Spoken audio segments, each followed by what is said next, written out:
영자신문인 타원탐즈는 대만이 차세대 전투기를 개발 중이라고 보도했습니다.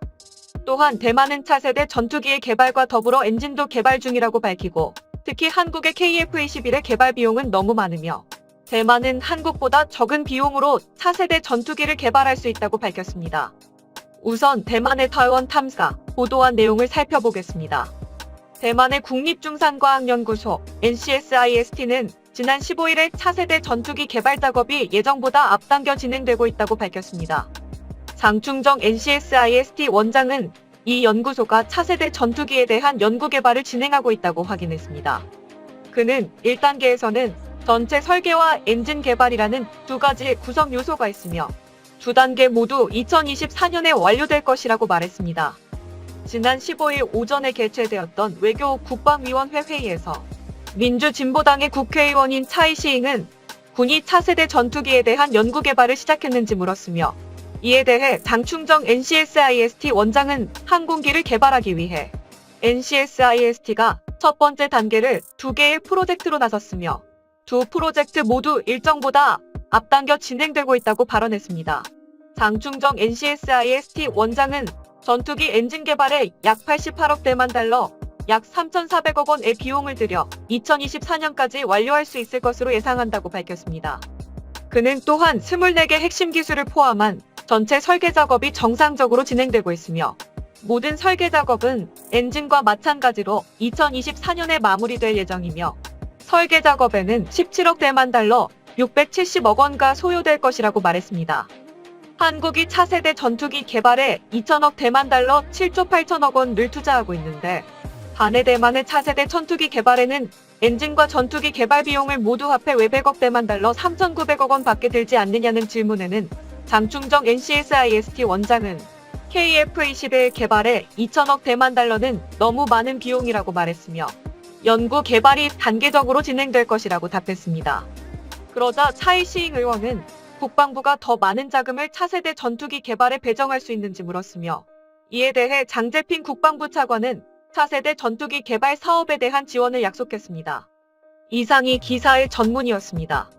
타이완 타임스의 기사에는 차세대 전투기에 대한 정보가 적어 대만 내 다른 매체의 기사를 찾아보니 15일에 있었던 외교국방위원회 회의에서는 한국의 KF-21에 대한 질의 내용이 더 있었습니다.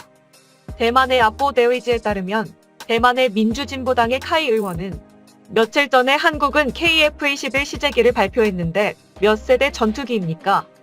라는 물음에 장재핀 국방부 차관은 무기가 외부에 장착되어 있어 스텔스 기능에 영향을 미치므로 4.5세대 전투기에 해당합니다라고 답했습니다.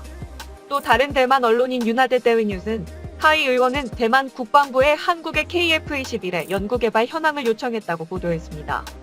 하지만 대만 내의 다른 언론을 찾아봐도 대만의 차세대 전투기에 대한 정확한 스펙은 보도되지 않고 있으며 대만의 언론사에 따라 대만이 개발할 차세대 전투기에는 스텔스 기능이 있다라는 매체와 스텔스 기능이 없다라는 매체로도 나누고 있습니다.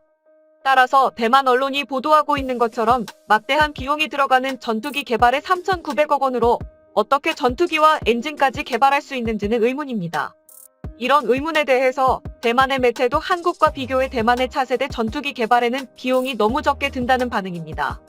대만의 차이나 타임스는 KF-21은 한국과 인도네시아가 개발한 최초의 자체 개발 전투기이며 한국의 방위사업청과 한국항공우주산업이 2016년에 본격적으로 전투기를 개발하기 시작하여 시제기를 제작하는데 5년이 걸렸다고 말하며 KF-21 총 지출액은 18조 원이며 연구개발 비용만 8.6조 원이 들었는데 중국 과학원의 전투기 개발 예산은 엔진과 전투기 개발을 모두 합해 100억 대만 달러 3,900억 원에 불과하다고 지적했습니다. 이처럼 대만 언론의 기사를 아무리 살펴봐도 대만의 차세대 전투기에 대한 정보는 찾을 수가 없어서 이제부터는 개인적인 의견으로 대만의 차세대 전투기에 대한 글을 작성하겠습니다. 모두 알다시피 대만은 1980년대에 미국 기업과 협력해 FCK-1 경국 전투기를 개발했으며 31년이 지난 지금도 경국 전투기의 업그레이드를 실시한 FCK-1CD와 같은 전투기를 기반으로 고등훈련기 TO의 개발을 진행하고 있습니다. 또한 2019년경에는 TO를 기반으로 한 경전투기 개발 계획이 있다라고 보도된 바 있습니다.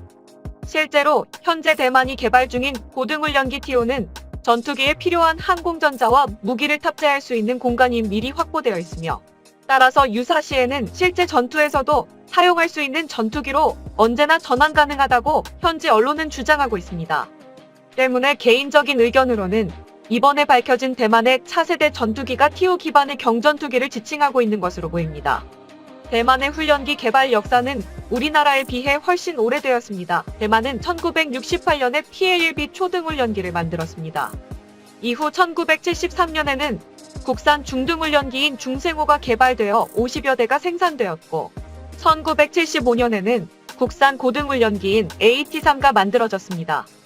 60여 대가 만들어진 AT-3는 지난 2002년부터 2016년까지 수명 연장을 실시했으며 지금도 대만 공군의 고등훈련기로 사용되고 있습니다. 하지만 AT-3는 수명 연장을 실시했음에도 불구하고 2012년부터 연달아 사고가 발생하면서 조종사들이 사망하기도 했습니다. 또한 대만은 미래 공군 조종사들을 양성하는데 성능상으로 부족함을 많이 느끼고 있었으며 결국 대만 공군은 2000년대 초부터 새로운 고등훈련기를 도입하기 위한 계획을 수립했습니다. 수많은 논란 끝에 마잉주 총통 시절에는 양기국조라는 이름으로 해외 고등훈련기를 자국 내에서 면허 생산하는 방안이 결정되었습니다. 이러한 배경에는 중국의 압력으로 군용기의 직도입이 어려운 대만의 상황과 고등훈련기의 개발을 주장했던 대만 항공산업을 달랜다는 의미가 담겨 있었습니다. 당시 해외에서 도입이 고려되었던 기종으로는 한국의 T-50과 이탈리아의 레오나르도사가 만든 M346이 있었습니다. T-50은 대만의 에버그린 그룹이 한국의 KAI와 미국의 로키드 마틴사와 팀을 이루어 면허 생산을 시작할 예정이었습니다. 반면 한산항공공업은 유럽의 레오나르도사가 만든 M346을 면허 생산할 계획이었습니다. 그러나 2016년 차이잉원 총통이 집권하면서 양기국조는 사라지고 대신 국기국조와 자연자재 정책이 결정되면서 결국 고등훈련기를 독자 개발하기로 결정하게 됩니다. 2017년 2월 7일에 대만 국방부와 국립중산과학연구소 그리고 한상항공공업은 자국산 고등훈련기를 개발하기로 합의하게 됩니다. T-5 고등훈련기는 대만 최초의 국산 전투기 경국을 기반으로 만들어졌습니다. 경국을 기반으로 하지만 80%가 넘게 새로운 부품과 복합 재료를 사용했으며 국산화율은 55%에 달하는 것으로 전해졌습니다. 또한 가상훈련 기능이 추가돼 훈련 효과를 극대화할 수 있도록 할 예정입니다. T-5 고등훈련기는 66대가 생산될 예정이며 2026년까지 전부 대만 공군에 배치될 계획입니다. 또한 대만은 T-5 고등훈련기를 기반으로 경공격기로 사용될 수 있는 AT-5를 개발 중에 있습니다. AT-5 프로젝트는 대만 공군의 AT-3와 F-5E, F 전투기를 대체하기 위한 22억 달러 규모의 프로그램입니다. AT-5는 경국 전투기의 2인승 버전을 기반으로 하여 외부 모습은 많이 흡사합니다. 하지만 경국과 비교하면 고급 복합 재료 및 항공 전자장비를 포함한 약 80%의 새로운 구성 요소를 갖추고 있다고 합니다. 또한 사이즈가 약간 커졌으며 따라서 연료 용량이 경국 전투기보다 늘어났습니다. 경국 전투기에는 애프터 버너가 있는 하니엘의 F125 엔진이 장착된 반면 AT-5는 애프터 버너가 없는 하니엘의 F124 터보팬 엔진 2기를 장착하고 있습니다. 하지만 대만의 중산과학연구소가 밝힌 차세대 전투기 개발 계획에는 새로운 엔진에 대한 개발도 포함하고 있기 때문에 한니웰 엔진의 F124에 의존한 경국 전투기나 T-5의 베이스가 아닌 대만산 엔진을 장착한 완전히 새로운 전투기 개발을 시사하고 있을 수도 있습니다. 아직 대만의 차세대 전투기에 관한 구체적인 내용은 밝혀지지 않고 있지만 대만은 자국의 전투기에 장착할 수 있는 공대공 미사일과 크루즈 미사일 등을 국산화했고 반도체 소자의 질화갈륨을 사용한 항공기용 AESA 레이더도 개발하고 있습니다. 과연 대만이 개발 중에 있다는 차세대 전투기는 무슨 급의 전투기를 상정하고 있는지 궁금해집니다.